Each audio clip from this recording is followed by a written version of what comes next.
70-এর নির্বাচনে শেখ মুজিবুর রহমান সাহেব যতক্ষণ নির্বাচিত না হয়েছেন ততক্ষণ তার আগের শেখ মুজিবুর রহমান আর 70-এর নির্বাচনে নির্বাচিত হওয়ার পরের শেখ মুজিবুর রহমান কিন্তু আকাশ পাতাল একটা পার্থক্য।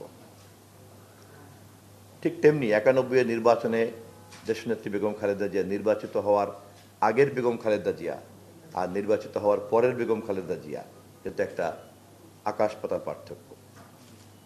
12ই ফেব্রুয়ারির নির্বাচনে তারেক রহমান বাংলাদেশে তার দল থেকে 209টি আসন নিয়ে পার্লামেন্টে একক সংখ্যাগরিষ্ঠতা, বাংলাদেশের ইতিহাসে সবচেয়ে স্বচ্ছ অবাধ নির্বাচনের মধ্য দিয়ে নির্বাচিত সংখ্যাগরিষ্ঠ দলের নেতা, এবং তিনি এখন জনগণের নির্বাচিত জনগণের নেতা, সংসদ নেতা এবং মাননীয় প্রধানমন্ত্রী।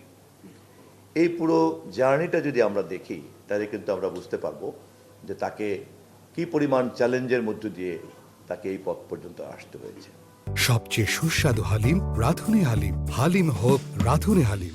একজন রাজনীতির ছাত্র হিসাবে আমি মনে করি তিনি তখন অবিসংবাদিত ছিলেন না, এবং আমি এটাও মনে করি যে রাজনীতির অন্তর্নিহিত সহজাত বৈশিষ্ট্যের কারণে মৃত্যু পর্যন্ত তিনি কিন্তু অবিসংবাদিত থাকবেন না।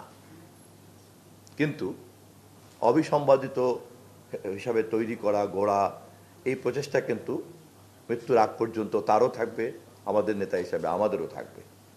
লেখকদের প্রত্যেকের লেখার মধ্যে আমার কাছে মনে হয়েছে সেই স্পিরিটটাই কিন্তু প্রত্যেকের লেখার মধ্যে কাজ করেছে, সেই স্পিরিটটাই লেখার মধ্যে কাজ করেছে। কিন্তু রাজনীতি যেহেতু একটা বিজ্ঞান, এবং বিশেষ করে ডেমোক্রেটিক পলিটিক্সে, গণতান্ত্রিক রাজনীতিতে তারেক রহমানের মতো একজন নেতা যেরকম সংগ্রামের মধ্য দিয়ে এই পর্যায়ে এসেছেন, বাকি সময়টাও কিন্তু একজন রাষ্ট্রনায়ক হিসাবে সেই সংগ্রামের মধ্য দিয়েই তাকে পথ চলতে হবে। এবং আমরা যাকে এই লেখকরা সহ যারা তাকে খুব গভীরভাবে পর্যবেক্ষণ করছেন বা করছি, তারা আমরা নিশ্চয়ই এই বিষয়টি সম্পর্কে সজাগ এবং সচেতন, এবং এটাকে আমরা যত গভীরভাবে তার এই পথ চলাকে পর্যবেক্ষণ করতে পারি বা পারবো, তত বেশি কিন্তু বুঝতে পারবো যে একজন রক্তমাংসের মানুষকে এই ধরনের পরিস্থিতি এবং পরিবেশকে মোকাবেলা করে করে করে করে পথ চলতে গেলে পরে কী পরিমাণের ব্যক্তিগত গুণাবলীর মধ্যে দিয়ে যেতে হয় বা অর্জন করতে হয়। এবং একথা আজকে অনস্বীকার্য যে এতটা প্রতিকূলতা মোকাবেলা করা সম্ভব হয়েছে তার অন্তর্নিহিত ব্যক্তিগত মানবিক গুণাবলীর কারণে কিন্তু সম্ভব হয়েছে। এই প্রসঙ্গে মনে পড়ছে শহীদ জিয়াউর রহমান এবং বেগম খালেদা জিয়ার কথা, যেই পারিবারিক মূল্যবোধ থেকে তিনি এটা পেয়েছেন।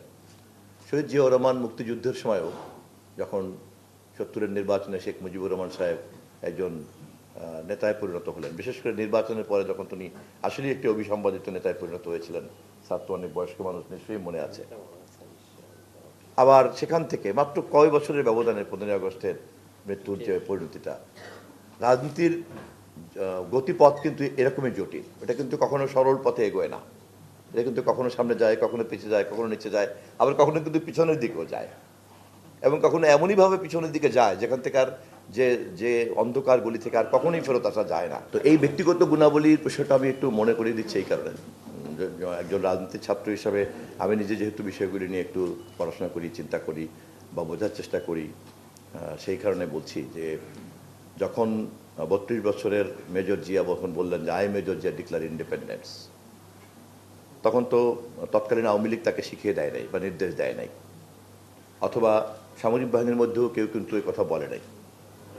ওরকম একটা সময়তে 25শে মার্চ রাতের বেলায় রাত 2টোর সময়, ওই যে একটি জাতির জন্মটা যারা পড়েছেন 26 হয়ে গেল, জাস্ট রাত 2টোর সময় যখন ওনাকে বিদ্রোহ করতে হলো পাকিস্তান সামরিক বাহিনীর বিরুদ্ধে, পাকিস্তান সামরিক বাহিনীর একজন বাঙালি মেজর কিন্তু বিদ্রোহ করছে, এবং সেই বাঙালি মেজর বিদ্রোহ করে সে পাকিস্তানে কিন্তু এটা কিন্তু একটা মিলিটারি কু করে ফেললেন।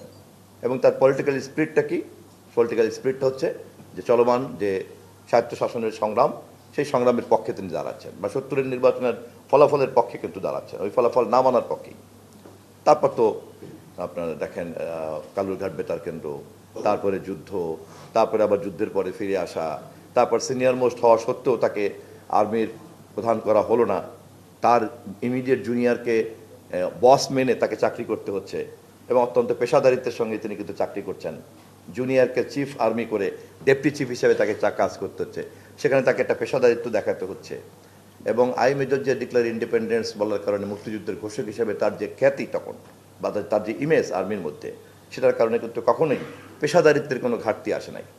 আমি কথাগুলি বলছি এই কারণে যে একজন মানুষের ব্যক্তিগত গুণাবলী চর্চার কারণে শেষ পর্যন্ত দেখা গেল 7ই নভেম্বরে যখন একটা রাষ্ট্রীয় সংকট আবার তৈরি হলো, তখন তার সমাধানের জন্য কিন্তু উনি একমাত্র হাজির হয়ে গেলেন এবং সিপাহীরা গিয়ে তাকে বের করে নিয়ে আসলেন। এরপরে উনি মুখ খুললেন এবং এই যে ঘটনাগুলির মধ্যে প্রত্যেকটা পর্বে উনি যে চরিত্রের পরিচয় দিয়েছেন, দৃঢ়তার পরিচয় দিয়েছেন, সাহসের পরিচয় দিয়েছেন এবং সঠিক সিদ্ধান্ত নিয়েছেন, ঠিক রাইট মোমেন্টে।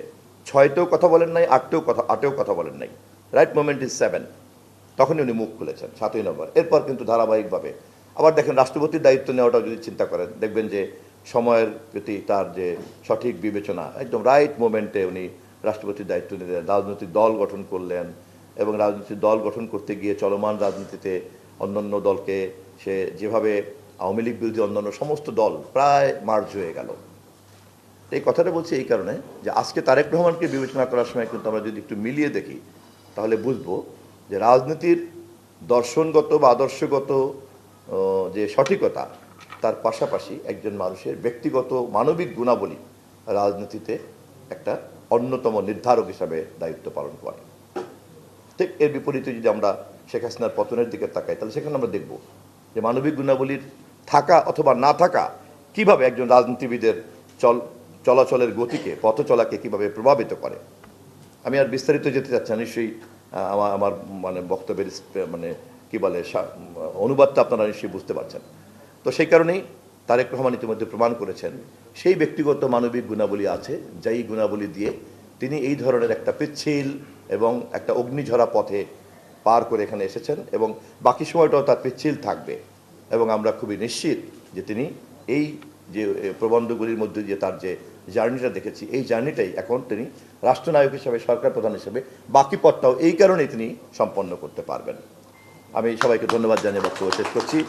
চয়ন আমার অত্যন্ত স্নেহধন্য একজন ছোট ভাই এবং অত্যন্ত তার যে প্রতিভা, তার যে আগ্রহ, আন্তরিকতা সবই আমরা খুব প্রশংসা করি এবং আমি প্রায় তার দিকে তাকিয়ে থাকি এবং আমি তার বয়সের সময় আমার মধ্যে যে আবেগ কাজ করতো, উচ্ছলতা কাজ করতো, উচ্ছ্বাস কাজ করতো, আমার সেগুলিও মনে পড়ে এবং এটা খুবই একটা ভালো লক্ষণ।